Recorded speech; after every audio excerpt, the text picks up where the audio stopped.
Alright, good morning, church! Okay, magandang umaga po sa inyo lahat. ICOC Quezon City South Sector at sa lahat po ng mga kapatid natin, mga kapamilya, mga kaibigan na nanonood sa atin via Facebook Live. Good morning po sa inyo lahat and thank you for joining us sa ating morning worship service. Kumusta po ang ating nakaraang linggo? How's our past few weeks? I hope we all had a Naomi kind of week nitong nakalipas na linggo. Sana Naomi ang ating nakaraang linggo at sana minimal lang yung mga Mara days natin nitong nakaraang linggo. No? But pasadaan ko lang po ulit yung mga announcements kanina ni Kuya Dante. Una po yung Diva natin next week, again, ay Split Men and Women Devotional. Saturday, 10 a.m. for the brothers and 1 p.m. for the sisters naman. And for our service next week, since it's the last Sunday of the month, grabe magno-November na po. So last Sunday of the month na po next week. So house church service po tayo or ministry service yung setup ng ating services next week. So makipag-coordinate na lang po tayo sa ating mga house church leaders and ministry leaders for our schedule. Take note rin po na after ng ating service, ngayong araw meron tayong recovery journey, that's 12:30 p.m. So mamaya po yun. And then later po, 4 p.m. in the afternoon, magkakaroon ng Campus Academic Awards Night ang Involved Ministry. So that's 4 p.m. sa AYAC Theater. So alam niyo naman yung kasuotan niyo, dapat naka-Filipiniana, nakabarong yung mga campus ministry na pupunta sa Kaan mamaya. And nabasa ko lang na same pala ng policy ang PICC tsaka AYAC Theater. So bawal magdala ng food and drink sa loob. So campus ministry, bawal kayo magdala ng pagkain tsaka inumin sa loob. So take note, take note. So medyo marami-rami po yung mga ganaps natin today tsaka next week. So please take note po of our schedules para hindi tayo maligaw sa ating mga susunod na araw tsaka susunod na linggo. By the way, I would like to welcome very special people na kasama natin ngayong umaga sa ating worship service. Again, the Gokos are with us right now. Si Kuya Ray tsaka si Ate Grace is joining us sa ating service. So welcome po sa family ng Quezon City South Sector. I also see some people from Tarlac, North Luzon. Nakita ko si Kuya Burley, kasama natin ngayong umaga.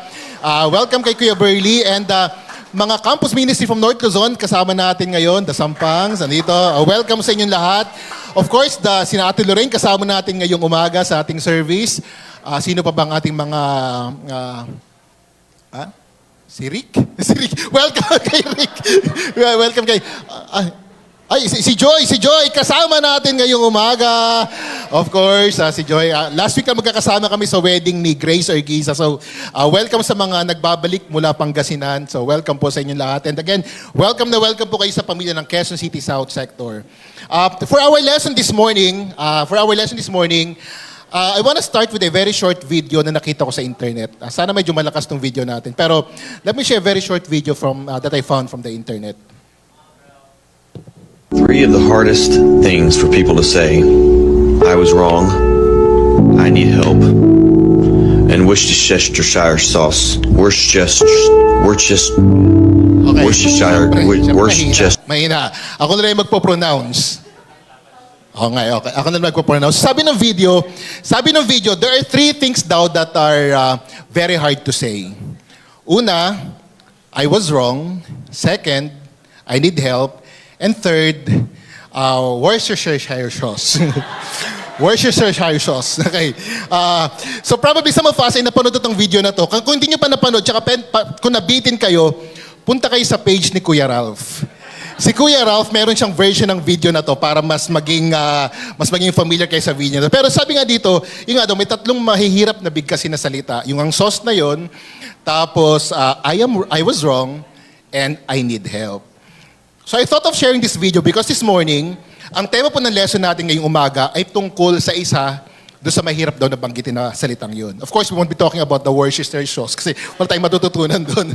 But this morning, we'll be talking about the first statement raw na mahirap bigkasin, and that is, I was wrong. Naniniwala ba kayo na mahirap bigkasin ang I was wrong? Nagkamali ako. Yan. Ito na yung magiging title ng lesson natin ngayong umaga na I was wrong. And this lesson po that I'll be sharing this morning is actually inspired sa isang sermon na napakinggan ko from Dallas Fort Worth Church, preached by David Louie. And I was so convicted by this lesson and I thought I had to relay this message to Quezon City South Sector. Bago po tayo magpatuloy, let's go to God in a word of prayer. Let's pray. Panginoon, we're grateful for this morning that you've given us. We're grateful that we have a relationship with you. Sabi nga ni Kuya Aris kanina, we're grateful that we could be able to sing songs, that we can be able to fellowship. We have the capacity to think, absorb, and process the things that we are learning. Maraming salamat, Ama, na may relasyon kami sa inyo at may relasyon kami sa bawat isa. I pray that you speak through me, Father. Your words are powerful. Your words are life-changing. Your words are direction-giving, Panginoon. And I pray na buksan lang namin, Ama, yung mga puso namin para ma-absorb po namin at maintindihan yung mga salita. Maraming salamat po sa pagkakataong ito. I pray all these things in Jesus' name. Amen. Again, the title of our lesson is, I Was Wrong, o Nagkamali Ako. Ayan. Brothers and sisters and friends, when was the last time you said, I am sorry, I was wrong? When was the last time you said, I am sorry, I was wrong? And to whom did you say it? I want to share po a very short, a very recent story about me and Jassy. Siyempre, wala naman tong approval ni Jassy, so... And I think nasasanay na siya sa mga kinikwentong buhay-buhay namin. Ako po ay isa na akong PWD card holder. Wow! Isa na pa akong PWD card holder. I think 2 months ago, ako po ay na-diagnose ng mild ADHD ng isang psychiatrist. And after that, I decided to apply for a PWD card. So, PWD card holder na po ako. And I was surprised na isa pala sa mga perks ng PWD card holder, meron kang movie pass. Yan, may movie pass na. Yan. In fact, for the whole year of 2024, I am guaranteed to watch 240 movies. 240 movies. So every Monday and Tuesday, kasama ng mga senior citizen, pwede ako manood ng movie dito lang sa Quezon City. And so last Tuesday, after our staff meeting, I thought of watching a movie. Parang ma-avail ko naman tong perks ko bilang isang PWD. Jassy during that time was... nasa driving school siya ng time na yon. Wow, di ba? Nasa driving school si Jassy. And so in my mind, Jassy will not join kasi nasa driving school siya. So on my way to Gateway, I called Jassy. Sabi ko, babe, papunta akong sinehan. And what I heard from her was, okay, kita na lang tayo sa Cubao. My interpretation was, go ahead, babe. Kita na lang tayo sa Cubao after ng aking driving lesson. So that was my understanding. And so I got 1 ticket ng Beetlejuice, maganda yung Beetlejuice, and the movie was about to start. Siguro mga 5 or 10 minutes na lang mag-start na yung movie. Nung papasok na ako ng sinihan, Jassy called again and said, babe, I'm on my way. Nabilan mo ba ako ng ticket? And I was like, no. Akala ko ba sabi mo magkikita na lang tayo after the show? And the movie is about to start na rin. And there was silence. Sure ako na si Jassy sa kabilang linya ay nagpupuyo sa galit. Kasi matagal na namin plano na manood ng movie together. Later on, she told me, babe, di ba? Matagal na natin plano manood ng movie together. Sige, uwi na lang ako. Enjoy ka dyan. Sabi niya.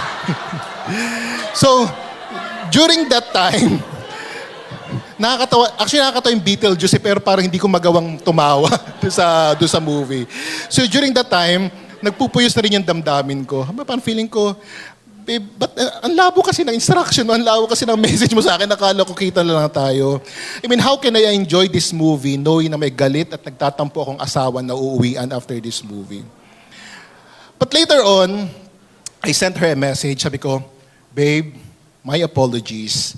I was wrong with my understanding about what you said. Thankfully, she accepted my apologies at maluwag ako nakauwi ng bahay namin kinagabi. Sa akin mga kapatid, when was the last time that you said, I'm sorry I was wrong? And to whom did you say that? This morning po, we'll be reading a very famous story from the New Testament about a person who was wrong in so many ways. And let's see kung paano ba tayo makaka-relate sa taong ito. Let's open the Bibles to Luke 18, verse 9 to 14.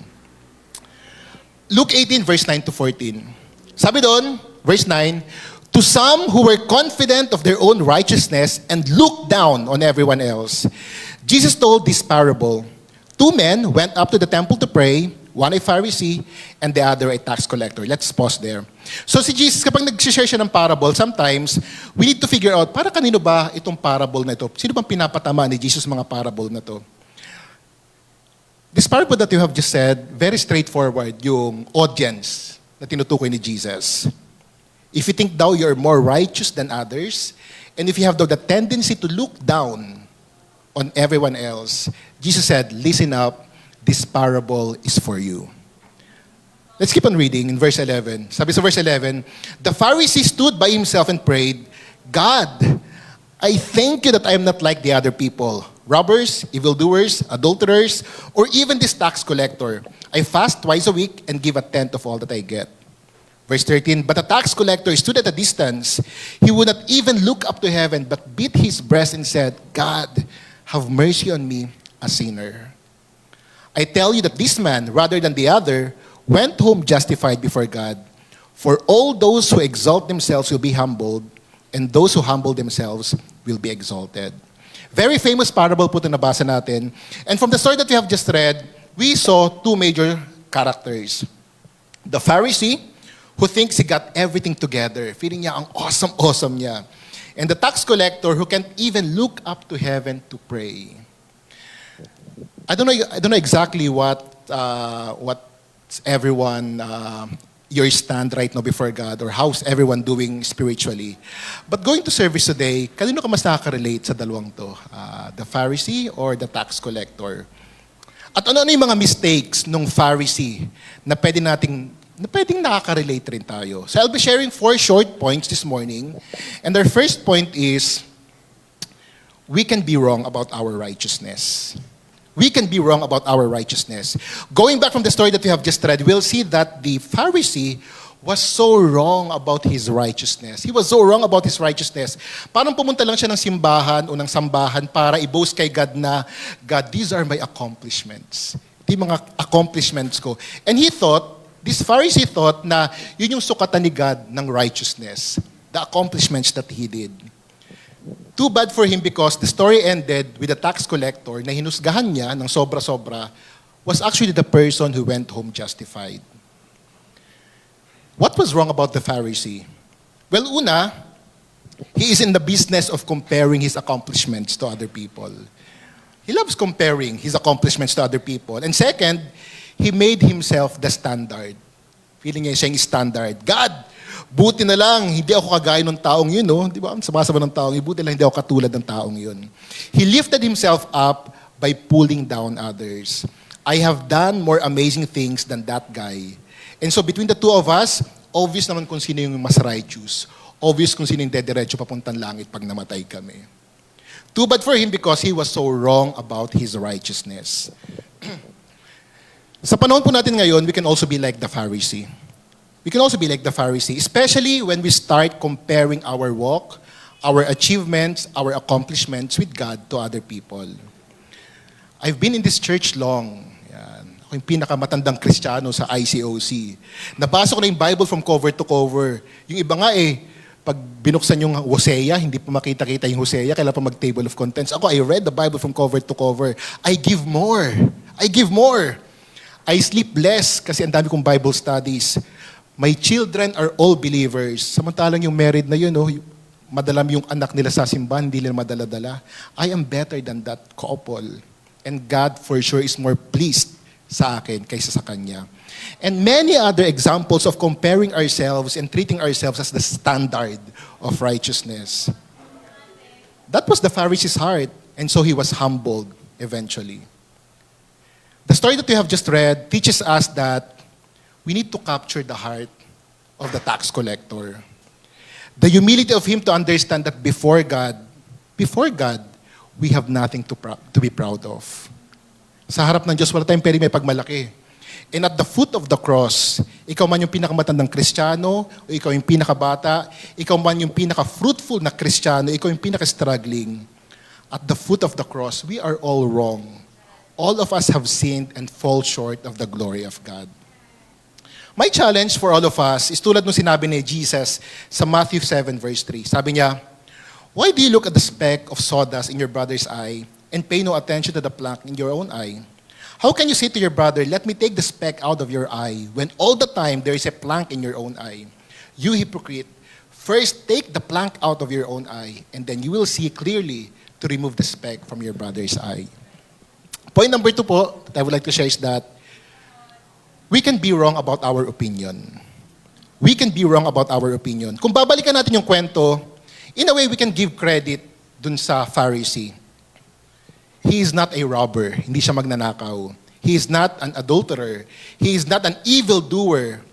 He gives tenth of everything he gets.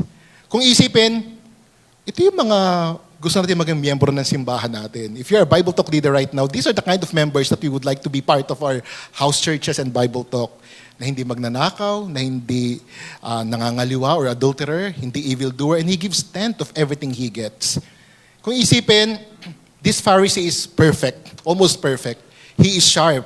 He obeys what is written in the Torah, and that's great. But there's one small detail that he mentioned that's kind of interesting. Sabi niya, I fast twice a week. I fast twice a week. Biblical yung wag magnakaw. Biblical yung wag makiapid. Biblical rin yung magbigay ng tithes. But fasting twice a week, walang sinabi si God na that's the way we should do it. In fact, sabi ni God, huwag mo nga ipagsasabi na pag nagfa-fast ka. That's God's instruction about fasting. Fasting twice a week probably was just the Pharisees' practice or probably base lang sa kanyang personal na opinion for him to look better than other people. Is it wrong to fast twice a week? Of course not. Hindi naman masama mag-fast twice a week. Awesome nga yun eh. Grabe yung sacrifice. But I think fasting twice a week, hindi naman talaga natin siya makikita na sinasabi sa Biblia na we have to do that. Marahil, isa lang siyang opinion galing sa Pharisee. And that's what's happening with the Pharisee's religion. He has the Word of God and he has his own opinion. He clings to the Word of God and he also clings to his own opinion. And sometimes he can also be like him. We also hold on to God's Word. We read the Bible. We trust God's Word. But on the other hand, we cling to our personal opinions. And sometimes, minsan pa nga, mas kaya pa natin ipaglaban yung mga opinion natin kaysa sa salita ng Diyos. Don't get me wrong, I'm not saying na masamang magkaroon ng opinion. Hindi masamang magkaroon ng opinion. Hindi masamang maging opinionated sa mga bagay-bagay. We will always have opinion about everything. Religion, relationships, sports, politics, people. We will always have opinion sa napakaraming mga bagay. It's not wrong to have an opinion. And I think we need to cultivate a culture where everyone can talk freely about their opinions inside the church. Ako niniwala ako na yung simbahan, it should be the safe place, the safest place for the disciples to talk about their opinions. Because if you want to work together, if you want to be unified, we need to hear each other's perspectives. Because during these times, when we start listening to each other, we'll probably realize na, oh nga no, you have a point. You're actually right.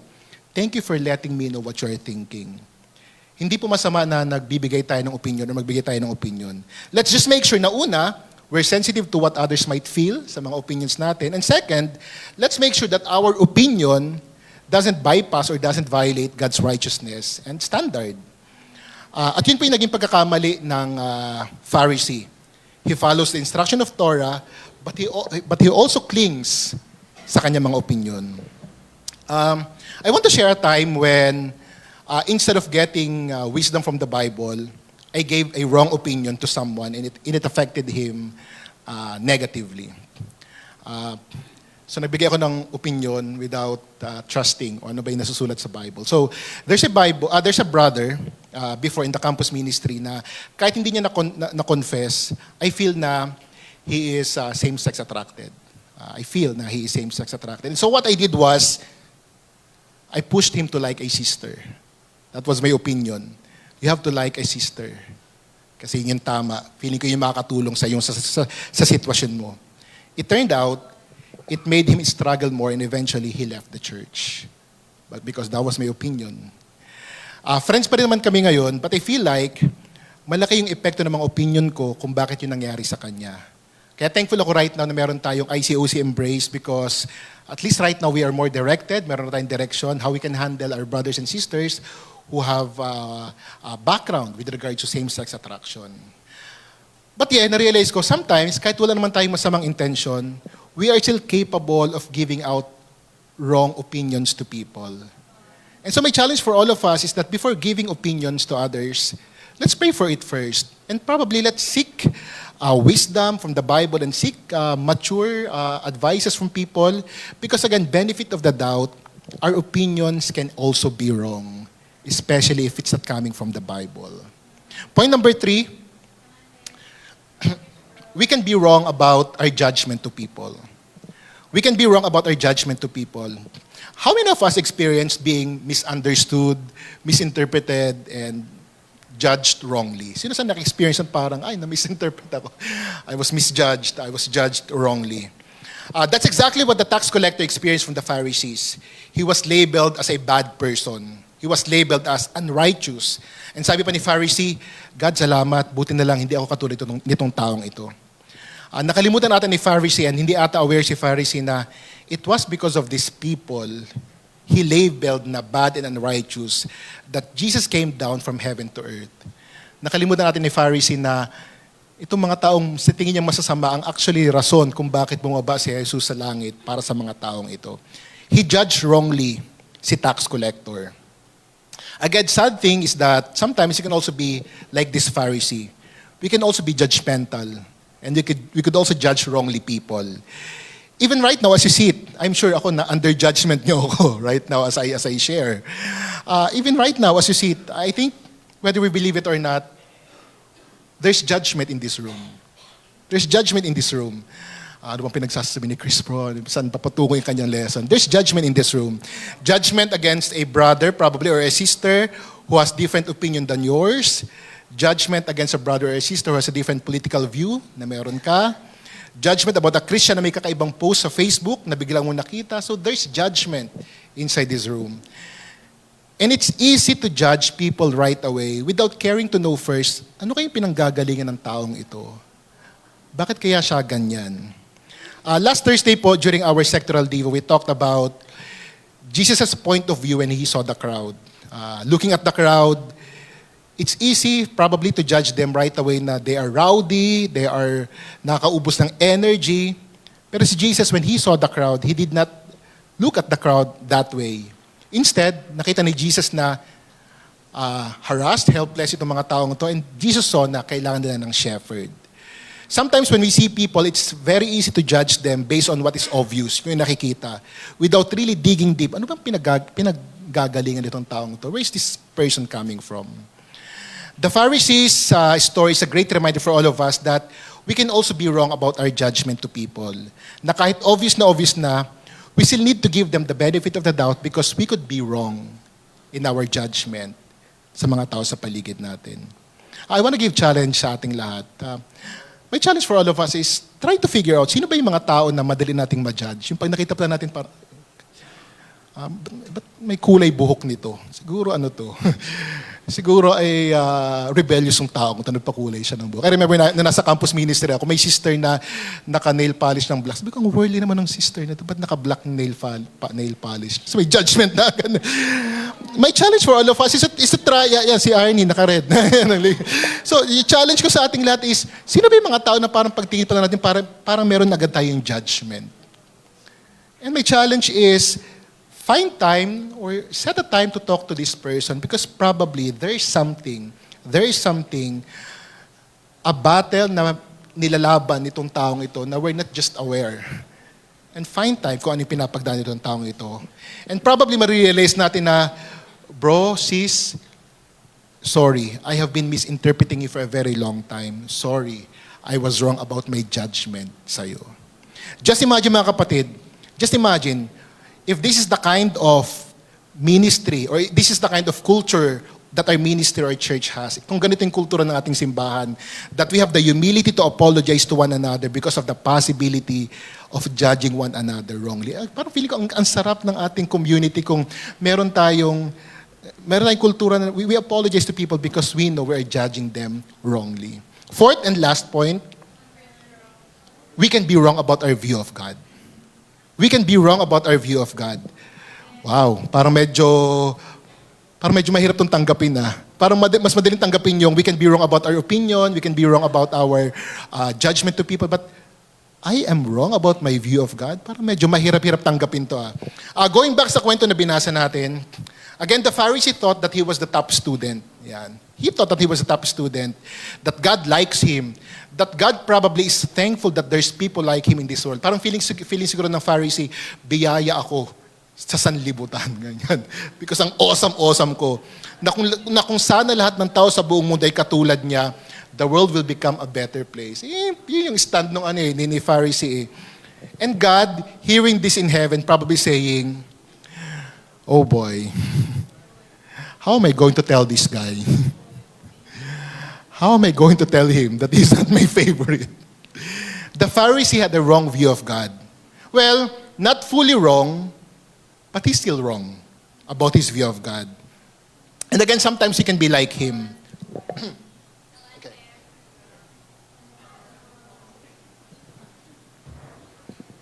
Sometimes you can be like him. We are not fully wrong, but sometimes, especially kung tinatry nating i-fit in yung katangian ni God sa mga pinapagdaanan natin, we can also be wrong about our view of God. Kapag tinatry nating i-fit in sa pinapagdaanan natin yung character ni God, we can also be wrong about our view of God. One thing that I've been realizing sa recovery journey is that I've been seeing God most of the time as loving and gracious. Yung laging pagdating ko kay God, loving and gracious. Which is tama naman talaga, diba, na si God, loving and gracious siya. But sometimes, I realize na nakakalimutan ko na si God is also a jealous God and a consuming fire. Dahil parang feeling ko kailangan ko ng pagmamahal, kailangan ko ng understanding. I always see God as loving, God is light. But sometimes I'm forgetting na si God, He's also a consuming fire. And He is a jealous God. At kung checklist ko lang lagi ay God is loving, God is gracious, tapos hindi ko chinacheckan yung consuming fire, tsaka He's a jealous God, I'm also having a wrong view of God. Kasi nakakalimutan ko na may ganitong character rin si God. Sometimes, again, especially kung tinatry natin i-fit in sa pinapagdaanan natin, yung view natin kay God, we can also be wrong about our view of Him. There's a famous character in the Bible who at one point in his life was also wrong about his view of God. He is Apollos, si Apollos. In Acts 18 verse 24 to 25, sabi doon, he was a learned man with a thorough knowledge of the scriptures. He had been instructed in the way of the Lord, and he spoke with great fervor and thought about Jesus accurately. So si Apollos raw, he was a fiery preacher. He is fired up. He has his own ministry. Yung ministry niya, nagka-cranking yung ministry niya. Many followers ng ministry ni Apollos. The Bible said he spoke accurately about Jesus. Kaya lang, if you keep on reading verse 25, sabi doon, though he only knew about the baptism of John. He only knew about the baptism of John. Apollos is mostly right, but he is a little bit wrong because he only knew the baptism of John. Si Apollos para siyang yung safeguard na sabon. 99.9% na kayang pumatay ng germs. Pero may 0.01%, patama yung computation ko, basta may 0.01% pa siya hindi napapatay. So, hindi pa rin 100% si Apollos. When I was reading this, I was reminded na, not because we preach powerfully, not because we have many following, we will never be wrong. Kahit na marami tayong following, kahit na we preach powerfully, we can also be wrong. Just like Apollos. Buti na lang, merong Priscilla and Aquila. Buti na lang merong Priscilla and Aquila na nakapakinig ng preaching ni Apollos, and then when Priscilla and Aquila heard him, they were actually amazed. Na-amazed na Priscilla at si Aquila, parang grabe yung awesome mag-preach ni Apollos. Awesome niya, preach it bro, ganyan. Kaya nga lang, when they heard something about what Apollos was sharing, parang may something off, parang may kulang. What do you think yung ginawa ni Priscilla and Aquila? Vinidyohan nila si Apollos. Ipopost ko to sa Facebook para iwasan na tong tao to kasi mali yung pinag-preach na tong taong to. Or dahil mali-mali pinagsasabi ni Apollos, mag-walk out ako. Kasi mali-mali pinagsasabi niya eh. Wala na tong pag-asa, mali-mali sinasabi niya. Of course, hindi yung ginawa nila. Anong ginawa nila Priscilla and Aquila? They invited him to their home and explained to him the way of God more adequately. Wow! Grabe, what a community. Kahit mali narinig nila kay Apollos, they opened their home for this guy and taught him or explained to him the way of God more accurately or more adequately. Naalala ko lang po nung campus ministry ako, fired up, young Christian. I was asked to pray for the Devo. Pero sabi ko, before I pray, I want to read my favorite scripture. Let's read Sirach. Sirach? Wala po sa Bible natin ang Sirach. Hindi po natin binabasa ang Sirach sa ating ministry. Wala po. Tapos, kitang-kita ko si Doc Andre. Nakapikit na siya kasi magpe-praying eh. Sirach. Parang nagulat siya. Ba't may Sirach tong young Christian na to? Tama ba na-baptize ng brother na to? Ganyan. Na parang pinagsasabi nitong brother na to. So, hindi naman ako na-pull aside right away. Pero after ng Devo, pinull aside ako ni Manong at siya ni Kuya Erwin Banyo. Sabi, bro, may assignment sa'yo is to read and have a quiet time about apocrypha books. Wala naman akong kaalaman sa mga apocrypha na yan. But again, I realized na yun palang ibig sabihin nun. In a world po where the easiest and most convenient response is to cancel people, to discriminate people because of the wrong things that they did and said, let's be the Priscilla and Aquila who would open their homes for people who are wrong so that we can teach them more adequately about God. Sa mundo na parang papagsarahan agad natin yung ating puso at bahay sa mga taong nagkakamali, let's be the Priscilla and Aquila who would open their home para mas turuan at para mas itama yung mga taong nagkakamali. I want to talk to the old Christians in this room. Para po sa amin, mga young, kayo po yung mga Priscilla and Aquila ng buhay namin. Mga young, hindi na pala ako young. I was wrong. I was wrong. So for the old Christians in this room, para sa mga young, okay, hindi na ako kasama. Nasa mid ako. Kayo yung mga Priscilla and Aquila ng mga kabataan natin ngayon sa simbahan. Please don't think that your time to serve the ministry has expired already. Again, looking inside this room, ang daming mga kabataan. There's a lot of Apollos inside this room. And again, I'm one of them who need your home, your wisdom, and your expertise so that we can learn more about God adequately. I hope pagbuksan niyo po yung pintuan niyo at yung puso niyo sa mga kabataan, mga Apollos dito para mas maturuan kami at mas maitama yung mga pinapagdaanan namin. Ganyan. And I also want to speak to the young Christians inside this room. My challenge for all of us is to look for your Priscilla and Aquila. Because looking at this group of people, there's a lot of Priscilla and Aquila inside this room. Ang dami-dami nila. Kitang-kita ko sila from I think about the Arinos, I think about the Ortizes, ganyan, grabe. Ang dami-dami talagang mga Priscilla and Aquila. And I hope you find your Priscilla and Aquila inside this room. Because if you keep on reading the book of Acts, kapag binasa na yung book of Acts, you'll see there that after being taught by Priscilla and Aquila, Apollos became a great help to the believers. Dahil tinuruan ni Priscilla at ni Aquila si Apollos, he became a great help to the believers and he vigorously refuted his Jewish opponents in public debate, proving from the scriptures that Jesus was the Messiah. Apollos' story is a great reminder for me na even if we think we are the experts already, we can still be wrong about things, especially in our knowledge about God. And so let's train our hearts to be always teachable because there's always something new to learn about God daily. In closing, there's a lot of things that we can be wrong about. We can be wrong about our interpretation sa sinabi ng asawa natin na gusto pala niya sumama sa movie. We can be wrong about those kinds of things. And we can also be wrong about our righteousness. We can also be wrong about our opinion. We can also be wrong about our judgment to people. And we can also be wrong about our view of God. Tulad ng video na pinakita ko kanina, admitting that we are wrong is a hard statement to say. Mahirap aminin na we are wrong. But just imagine, what could possibly happen if all Christians, tayong lahat, especially those who are really wrong, has that humility to say, I was wrong. Imagine what could possibly happen in our church, in our community, in our households, if all Christians, especially those who are wrong, has that humility to say, I was wrong. I am sorry because I was wrong about my righteousness. I am sorry because I was wrong about my opinion. I am sorry because I was wrong about my judgment. I am sorry because I was wrong about my view of God. How many marriages kaya yung masasalba? If the couples of the spouses are willing to say, I was wrong. ilang mga relationships kaya mga mare-restore? How rich kaya ang relationship with God if all of us will have the humility to say, I was wrong. Kasi sa South Sector, hindi po kawalan at senyales ng kahinaan ang magsabi na nagkakamali tayo. It's not a sign of weakness that we're asking, sorry, and that we are wrong. My hope and prayer is that bilang mga disipulo, bilang isang simbahan, may we cultivate this kind of culture of humility in the church, in our ministry, in our homes, that we normalize saying, my apologies, I was wrong. Maraming salamat po sa pakikinig and to God be the glory. Thank you po.